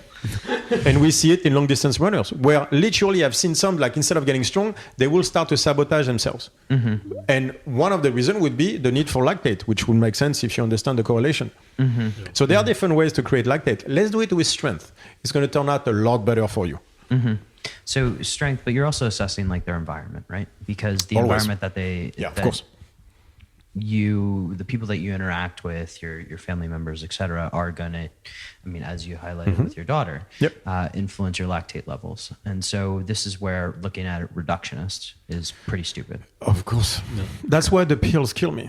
Because pills is taking the lows away and taking the highs away. Yeah. But, so it's doping for athletes. Like I know your people are going to hate me when I say this, but no, you can. Okay. Good. You guys are going to love this. I'm taking an athlete. Yeah. He's training as much as he can, and he has gained the strength that he thinks he can gain. He's tired. He's under-recovered. So he thinks, let me have more carbs. Let me have more coffee so I can train more. Okay, he does that. Instead of getting smarter in his training, in understanding how to train better, he's just doing more. Because more is better, right? We all know this, right? So more hours spent doing the stuff. At some point when there's only so much coffee I can have. I can't sleep at night. There's only so much carbs, so much sugar I can have. I'm realizing that I can't get to the next stage because all I'm doing is more. That requires always a bigger fix for the sympathetic nervous system to keep going. Then I might be tempted to go toward drugs. So at first, anti-inflammatories, because the sympathetic is completely out of control. My joints are aching. All right, so anti-inflammatories, then painkillers. Yeah. Then eventually steroids, because I need to recover better. So now I start to take steroids for recovery. Then eventually I need to take more. And then I just keep moving forward and forward and forward until now I'm on drugs, real drugs. And then, okay. This is exactly the steps the high performers are taking. This is what those pills do. They're all noradrenaline reuptake blockers, right? So what do? They work 12, 14 hours a day. They're stressed out. They're tired and they're angry. So now here comes the sympathetic fix. Coffee, drugs, or whatever. And then at some point, the body wants to crash. And the lows become unbearable. You wake up in the morning and you just feel like shit. You can't get out of bed. You fucking hate everything. You know why? Because you're tired. And you're angry because you don't like what your life is doing to you. So how do I block those lows? I can either change the environment or I take pills that allow me to stay in the center. Right. Guess what? That's doping. That's the equivalent of my guy over there doing the steroids. So now those pills that were created to stop people from jumping are just a form of doping for the high performers. Yeah. But the problem is now you're 4 years in and you've taken the lows, that's true, so that you can go back to work the next day and work your 12 to 14 hours. But now you've taken the highs out of life as well. And now you fucking hate everything even more, except if you get off the pills. The lows are going to be even worse because remember, you got 4 years out of it. We see the same thing with doping. People, now that they've been on massive amount of steroids for 4, 5, 10 years, if you take them out, then what? The hormonal system is fucked. It's going to take you 2 years to get, if you can, to get your testosterone back to normal. Yeah. Who wants those 2 years? No one does. If you did want to do that, you wouldn't be on pills in the first place because you would have fixed it back then. Because now it's 10 times harder to fix it. That's what we see with the high performers. You sold your soul to the devil for those pills to keep working. And now you're going to have to pay the piper. And it's rough. So but it's doping. For the cognitive high performer, yes, sort of the first step, if you will, I'm just going through my own past experience with this. The first step seems to be, okay, sugar, coffee, whatever it is, to keep you awake. Aren't you just, we've talked about astrocytes before. You're just blowing up your astrocytes. And at some point, that mechanism which used to serve you in order to get the lactate in there, that's gone. Well, the sympathetic is gone sooner or later. And so when the sympathetic is gone, guess what happens? We're going to go to freeze because now the expenditure of energy has run out. You just can't anymore. Like every time you're pushing the barrier and you're hitting the survival mechanisms that are just going to push back harder and harder until suddenly you just can't anymore. And here comes a massive depression. And what do? They give you pills so you can go back toward the center. So again, going toward the sympathetic. In the meantime, that rage inside is building up just as much as that incapacity to deal with the fatigue that you have emotionally, psychologically, and physically. And so you're just pushing that line even further and further and further. But sooner or later, you have to pay the piper. Yeah. And so cognitively speaking, you will start to come down. And so now you need to up the dosage. and up the dosage. And now new drugs come in. Switch your drug, do something. But the noradrenaline level have to level off. Because now, at first, they were too high, but then they crashed too low, and the pills allow you to come back in the center. From too high or from too low. Doesn't matter. If I take the pills out, oh boy. But it's doping 101. That's what this is. This is the athletes. This is the same reasoning as athletes have to go on steroids. And you face the same issues on the way out, which means how do you get the body to do what it does? So I've taken a lot of people out of the pills, right? Lately, working on this. But you have to understand one simple truth is when I take the pills away, before you feel amazing. So you took the pills because you were angry and tired. Yeah. When we start taking the pills away, before you feel amazing and happy and you get the highs, guess what you're going to be? Tired and angry. Because I'm going to have to take you back there. I'm going to have to go through that to take you to high, feeling better about yourself and everything. It's not going to take a week. And I have to deal with the physiological thing that you did. So I need to get you stronger. I need to get you fitter. I need to do the Disney December. I need to fix the sympathetic fixes that you have, nutrition or other stuff. And then eventually we'll have to face the fact that that life that you're having, the 14-hour days, 6 days a week and all that stuff, no one can do, not without help. And so you crash, which in your world is the worst possible thing one can hear. Yeah, this is the ultimate source of humiliation, is to not being able to grind. Because everybody in that world is just sort of how do I work harder? How do I sleep less? And how do I look good naked? That's all they care about. Exactly. It's all, but so all the stuff, your stuff is basically measurable by others. That's what matters. And so now I'm going to take away the number of hours that you can work. You're going to look like the guy who can't grind, who's weak mentally. The level of judging in that world is equivalent at the level of judging with athletes. It's exactly the same world. High performers are high performers. And we see that with powerlifters, who guys will just use cocaine if steroids don't work, but they're not going to bench under this number, or they're not going to squat under this number. Like, who gives a shit? I haven't heard of cocaine and powerlifting, other than the West Side documentary. But that no. But you should see the amount of drugs they take now, though. I mean, actually, bodybuilding is crazier. The shit they deal with now. They have all kinds of the shit. SARMs, whatever it's called. Yeah, I mean, SARMs. I've heard of being used even in the anti-aging world, right? In terms of just quantities, man. It's okay. Look, if you can do a line of coke a week or once a month and be fine, no, but some people do and they never get addicted to it. Then it's just fine. It's like DMT and all that stuff. I don't do it, but I have no problem with it. If you do it and you get functional results out of it, and you have fun once a month, you go out, or you go to Tomorrowland and you're on drugs for 3 days. If you can come back and you're fine, then it's all good. I have no problem with this. Psychedelic has been part of mankind forever. If you smoke a joint once in a while to relax at night so you sleep better, why is that a problem? That's not what we're talking about. Is now you start smoking your joint at 9 a.m. Now you need to do, like the drug, the cocaine, every single day just to work. Now we're talking about a problem. So it's dosages, man. It's like what you see in the strength sport now. Like, so TRT levels, right, is about 100 milligrams of testosterone a week. Guys take 2 grams, 5 grams. I've heard 5 grams at Westside. Like 5 grams. That's a year worth of normal TRT, a year in a week. Wow. They don't talk 100 milligrams. They talk syringes. I did 10 millimeters. It's the most insane stuff ever. But in the high performers world, they have to understand you're doing the same. When you're on 50 milligram on this or this and switch drugs and everything, guess what you're doing? The exact same shit. To take you, once you've crossed a certain line, to take you out, we can do it. But it's going to take some work. So do you even look at this in terms of caffeine, right? Because caffeine, I guess, would be like a baseline. Do you need, one coffee in the morning because you like it? Okay, so let's talk about caffeine for a second. Is coffee the first thing you do out of bed? Are we talking about me or in general? Like, let's say high performers. I would assume that a lot of people. Right. So, do you take that coffee because you need the stimulation? Because otherwise, the world is dull, and you cannot see anything out of it. That happens a lot. So, if the first thing you do is get a coffee, is because you need a sympathetic. Because what the sympathetic does also is it gets your senses more acute. Why? Because the bear is coming. When the bear is coming, you have to be able to be careful. So, that attentive thing that you get, that's a sympathetic reaction. are you getting a sympathetic reaction because you go like, I love my life, I'm going to kill training today, I'm going to do a podcast and everything, and you're already up going like, oh, I feel good, let's go kill this world. I mean, like, let's go kill it. Yeah. That's you. If you need to get that reaction from coffee first thing in the morning, guess what? It's not you. So it's all about really intention and purpose. Always. Okay. Intent. Yeah. Always. Do you get coffee because you can't get the buzz any other way? Then you have a problem. Then that's a fix. I just love the damn taste. It's so good. Yeah. Then that's okay. Yeah. Then can you have decaf? Yeah, I drink a lot of decaf. Then you like the taste of coffee. Yeah. That's fine. But so that's the thing between also one coffee right in the morning or already. If you take an hour and then your day started, you get a coffee, you get a bump. Okay, one is fine. Do you take 1 or 6 or 12?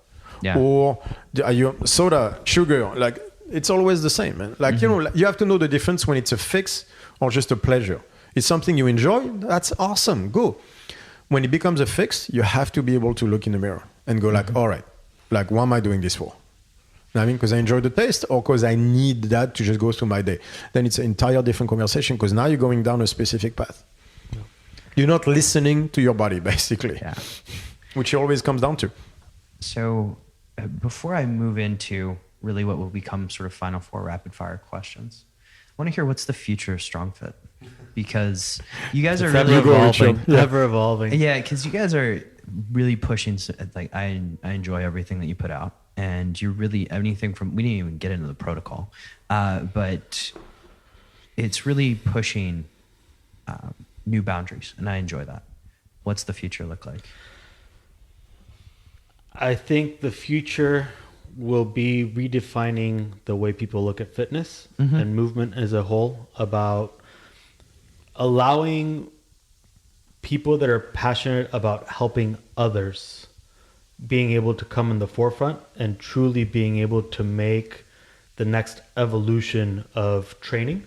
And I think that, it was funny because we're in 2020 already. So we were sitting 5 years ago at a coffee shop, and I told Julien, what do you want out of StrongFit? And he said, I want to change mental health for the better. I want to better it. I want to figure out the solution for it. And I was like, at this time we were just doing movement only. And I was like, yeah, all right. I was like, let's start with fixing deadlifts, Yeah, he looked at me with like, okay, sure. And I think that it's starting to get there. So I think that outside of the evolution that we'll have within the fitness industry and the health industry, I think that we will be able to create what will be common sense of how the body works for the regular person. I think that when you try and talk about health to people, they have no clue. They're extremely ignorant about their own body, their own health. And when you talk to anybody, they have PhD level, master level, PhD plus level, and they talk in such an elitist form that makes you feel ignorant and not want to learn more. Yeah, right. So don't know shit, that's why. Yeah, and so I think that being able to have the connection between those worlds and deliver a message that's very clear, simple, and practical will allow StrongFit to grow massively. But I think it'll allow the evolution to happen on a mass population on how they can educate themselves about themselves. What I want is mental health. Yeah. I want to improve it. And so I think what I want to be a translator of Karl Friston in a way, but not just the words that he's using. Yeah. His work is extremely is very, very academic because that's who he is, but also because those are the only people that can actually listen to his words, because he goes into such specific stuff. We need a translation of those words, but we need also a translation of the concepts into a practical aspect so we can actually help people, not just do the stuff on the blackboard and explain like the concepts of it. It has to be translated into a physical format. Tactical. Yeah. Someone has to take this and apply it. And very, very few people can. But I happen to be one of them. And so I want StrongFit to be that, to be a practical application of what we understand the system to be now. We are better than we were 100 years ago, and yet very, very little progress has been made outside of new pills. In the sense of mental health. There's been progress, like at least we don't lobotomize schizophrenic people anymore. So don't get me wrong, in the last 60 years it's better. Prize in what, 1940 or something like or that? 1960. In 1960, or up to that.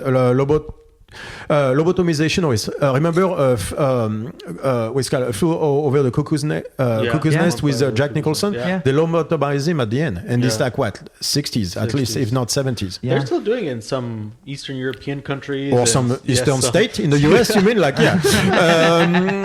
So soon to be fixed. there is progress. I'm always bitching because I want to see things happen faster because I don't like to see people suffer. But the fact is there is progress. But there is a fundamental change that needs to happen for mental health to progress. There are people working toward that. Karl Friston, I believe, being the top of the spear on that. But there's a translation of that is not being done. And if we let Western society just do its thing, it'll take 50 years for us. We can get there faster.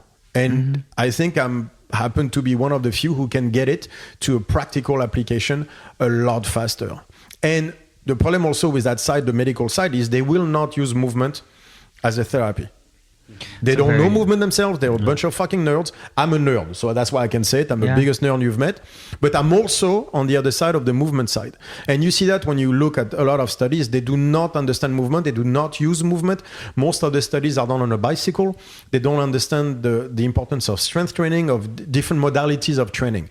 That side of this world do not understand that. And so you need someone that does both to be able to do that. And there's very few who can do it even there. And I happens to be one of them in that. So I think between those combinations, we can provide a translation of the work that is being done right now in an actual form to actually help people. And so the high performers is where I want to go next, me, because within StrongFit, but even me on my own, because I want to take people off of pills. Yeah. That's what I want. You and I have had conversations on the education system in the past, and I feel like we could go there, but that's an entire... That's another podcast as well, but I agree. I would agree with that as well. Education, the format has to change. Yeah, the siloed approach just doesn't work. It's not working. But the deterministic aspect of the medical science has to change. They need to have their quantum mechanical epiphany, if you want, but that'll take obviously even longer. But in the meantime, we can take people off of pills, off of anxiety, because it is a function. We can help with anxiety. You don't take people off of anxiety since it's a function, but you can help with it. We can help with depression. We can help them rely on themselves instead of outsiders, instead of others. That's really the work we want to do. And I think it's not even we can, it's we are. We are doing it, yes. Yeah. But again, relying, the key is to you relying on yourself to do this, not that passive system that is obviously very scalable and highly marketable and highly financially interesting of providing that service to a maximum amount of people through scalability. Yeah. Guess what? It doesn't work. That's why we're seeing with pills. Capitalism is great. It should not be relating to specific things. And that's one of them. Mental health is not about money. Yeah. Even though you need money, we all agree on that, but it's not about money. What we need is to give the tools for people to understand themselves truly and get themselves in a better place mentally. And that's what we want to do. Yeah. Empowered responsibility, right? And responsibility is intent. It is such an important thing that more and more, for whatever reason, in the last few years, like we're going on the mommy side of things where everything is about evading responsibility. It's about saying, like, there was that crazy post of a woman saying, like you need to find what you're good at, or being driven to finding your passion and everything. And she had an entire post explaining why she has no passion in life, and that's who she is, and that's fine. I'm like, that's fucking insane. Like, she was literally saying, like, I never had a passion, and then that's fine, that's who I am. And basically she was saying, stop saying that because you're making me feel bad about myself. I'm like, that's the point. That's the entire point. Is that to fucking kick you in the ass? So you go find something. Who wants to live without passion? Are you on pills already? Is that what this is?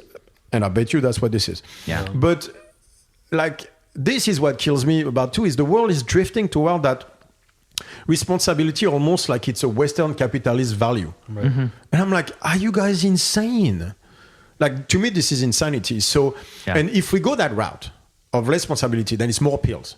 It's more passive fixes that won't fix you, because at the end, you need to do the work. And if you look what Richard does, he allows you to do the work. Yeah. He's not doing it for you. He just allows you to do the work. This is the only way forward. And everything going back to Karl Friston, that he talks about is the foundation of life. That's welcome to Schrodinger, and then we go into all this. It's a Bayesian inference model. It requires hypothesis versus observation. Yeah. Observation from whom? No. From you. Yeah. You're the system. No one else is. We can help you there, but at the end, it's hypothesis versus observation that you do. That's what life is. And so that's where we want to go. Amazing. All right. Final 4 questions, and I would love both of you to answer. Kind of meant as sort of a rapid fire, but we can have fun with this. What excites you guys most about the health world right now? Proving them wrong. I get so excited. That's my anarchist. I get so excited about that. That's why I love going in the rabbit holes, because so lactate as the only product of glycolysis. I can't wait to do a master class on that, because it's going to piss off 90% of people. Because if you Google it right now, it says pyruvate, not lactate. And so like it's stuff like that. Proving them wrong makes me so happy. Okay, so you agree with that one? It's the same, yeah. Okay. It's always fun. All right. Especially when they're right in front of you, you're like... Oh, I love that one. And then you just kind of go, so you don't need the pec overhead. Go grab a PVC pipe. And you just go really quick, and they're like, so physio stuff, school, pec is an internal rotator of the humerus. I'm like, all right, grab a pec stick. And then they grab a pec stick. Did you engage your pec? Yes. What did the humerus do? He externally rotated. I'm like, mic dropped. Yeah. And then they look at me going like, wait, I'll be right back. I'll come back to you on that. I was like, go ahead, please come back to me on that one. Do you get more joy when a doctor has that reaction? Oh, so much. Yeah. You don't understand. Like like Mike Tyson gets an arousal. That's what I get. I get hard right away. I'm like, bring it on. I'm hard for science. Yes. When they say hard for science, that's the kind of science I'm talking about. Like seeing that look in their eyes, I'm like, that's where I get arousal the most out of is that. Especially doctors. Me too. Especially doctors. Yeah. I love to prove them wrong. Yeah. That's the only way to make revolution, right? I agree. Gotta disrupt it. Top trick for enhancing focus, if you have one. For enhancing focus? Yeah. At a computer desk, at a training session, that's a very... let's see. I mean, that's a enhanced focus point. Doing what? We have time. We have a little bit of time, both. Both. If you're at a desk to enhance focus, I would say being able to understand how to nasal breathe all the way down into the diaphragm, not chest breathing, and moving your calves more than anything. Okay. So focus is cardiac coherence. Yeah. It's been tested, right? You can do that for a few seconds, up to a minute through the breathing. That works. If you need to be long distance, there's only one way to do it. It's a voluntary control of emotion toward what they call positive emotions, but more like an active one. So you want increase of focus, get something that frustrates you, change your mind about it being frustrated towards something more positive minded, and you'll be focused for an hour. Wow. Okay. And I can show you measurements and all the shit on that. It's the 8th hierarchy it's the executive control network. If you can access the focus is in the executive control network. This is a global workspace that we have where all the hubs, the networks that use the most energy of the brain get together to create that global workspace that comes out of a synchronization that happens only if you have that voluntary control of emotion in place. So it's a skill that can be developed. But it requires to go towards something, for example, that will create frustration and shifting it toward what they call a positive mindset. I don't like positive versus negative. Much rather use active mindset. Okay. So it's going from a passive mindset to an active mindset. If you can fuck with that and learn that skill, you can just gain the focus right away. We can use exercise to do that. We can use breathing to do that. But at the end, that's a skill that will get you the focus. Book which has most significantly impacted your life? Oh, fuck me. I mean, which for you, this is going to be a laundry list. But the first one is Nietzsche. The Spark Zarathustra. Oh, yeah. Yeah. I love it. That's, I was 18. Of the guy who comes down on the hill. Yeah. 18, that's the one. Like the earliest, the one that one. Then there's been many others since then. There's a laundry list, but there's been a few moments in my life. There's been probably like 3 or 4. That was the first one. A big one was What is Life by Schrodinger. It was a major thing. And then Karl Friston, that actually Richard sent me, was another one of those moments. Ryan Holiday, Ego's the Enemy. I think it just came at the exact right time when I needed that book. So that one, I think, switched everything. Because that was when I told that's how he works. That was his second book, right? It wasn't. Well, actually, he did all the books on advertising thing. Obstacle is the Way is the first one. Yep. And then Ego's the Enemy. But I remember I was reading that one, and it was right at the time when I went to June. I was like, we should go do seminars around the world type thing. So just like it just came at the right time for me. He's the one who yeah. made us go, actually. Where can people find out more about you guys? We have a Facebook community group. We have StrongFit 1, Rare Barracuda, StrongFit Equipment, StrongFit.com, StrongFit Library, Everything YouTube StrongFit. Yeah. Oh, Julian's Corner. Yeah, it's and then we're gonna have. There's one I'm missing there. Richard's Corner is coming too. Yeah, we're trying to just be everywhere. Email us. Email us. Yeah. At strongfit.com. I'll link to all of this stuff in the show just notes. email us. I'll send you a list.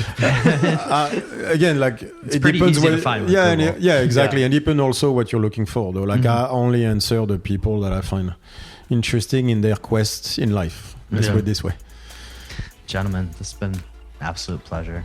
Thank you My very pleasure. much. Yeah, we're going to do awesome. it again soon, but thank you. Perfect. Thank you very much. If you want to support the podcast, head on over to podcast.strongfit.com. There you could donate or join the YouTube channel. Also, go to strongfit.com. There you're going to find our online courses, education, and all of our seminar dates should be there as well. Head on over to strongfitlibrary.com to keep up to date on everything Julian's been working on. And follow StrongFit1 on Instagram and Tyler F. and Stone.